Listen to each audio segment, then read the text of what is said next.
რაც შეეხება დღის სხვა მნიშვნელოვან ამბებს, ირაკლი ოქროაშვილი, რომელიც ბიზესთან ერთად გლდანის მერვე საპყრობილეში იმყოფება, უკვე მოინახულეს ადვოკატმა და საზოგადოებრივი მონიტორინგის ჯგუფის წევრმა. თემა ჩვენი კორესპონდენტი იმედა დარსალია განაგზავს. პირდაპირ ეთერში იმედა, რა განცხადებები გაკეთდა გლდანის ციხიდან გამოსვლის მერე.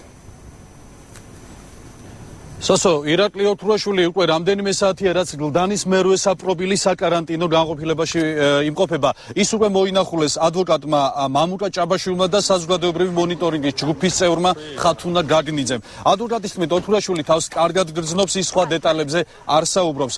საერთო ჯამში, უпроსტოდ ირაკლი ოქროაშვილი 11 წელი აქვს მიშილი დაუსრებლად, მას უკანონო ბანდფორმირების შექმნა და სახელმწიფო გადატრიალების მცდელობა ედება ბრალად.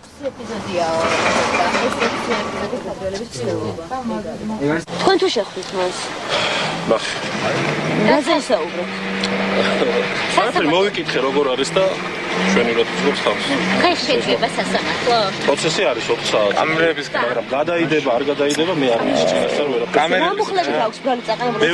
ბევრი არის და ბევრი რამოდენიმე საქმეა და ეხლა ესე ვერ გეტყვით. როგორც უკვე გითხარით, ხათუნა გაგნიძე მეორე ადამიანია, რომელმაც ირაკლი ოქროაშვილი საკარანტინო განყოფილებაში მოინახულა. მისი თქმით, ოქროაშვილმა საქართველოში დაბრუნების და სამართალდამცველებისთვის ჩაბარების გადაწყვეტილება 1 თვის წინ მიიღო არჩევნების შემდგომ. ოქროაშვილი თავს დამნაშავედ არ ცნობს და ის ითანამშრომლობს გამოძიებასთან.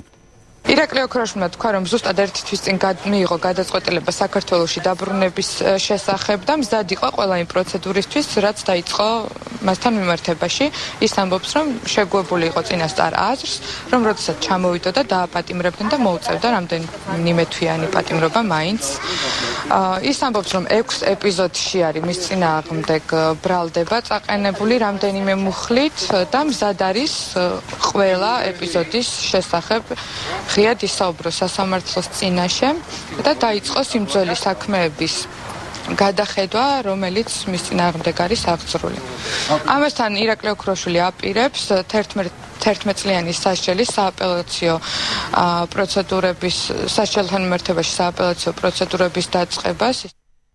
დღესვე დაგეგმილია ირაკლი ოქროაშვილის სასამართლო პროცესი, თუმცა დიდი ალბათობით ის გადაიდება. ასევე სავარაუდოდ სხვადასხვა საქმეებთან დაკავშირებით ირაკლი ოქროაშვილი ჩინოვნიკების გვარებს დაასახელებს.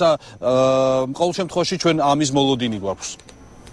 გლდანის მერვე დაწესებულებიდან იმედა დარსალია საუბრობდა პირდაპირ ეთერში.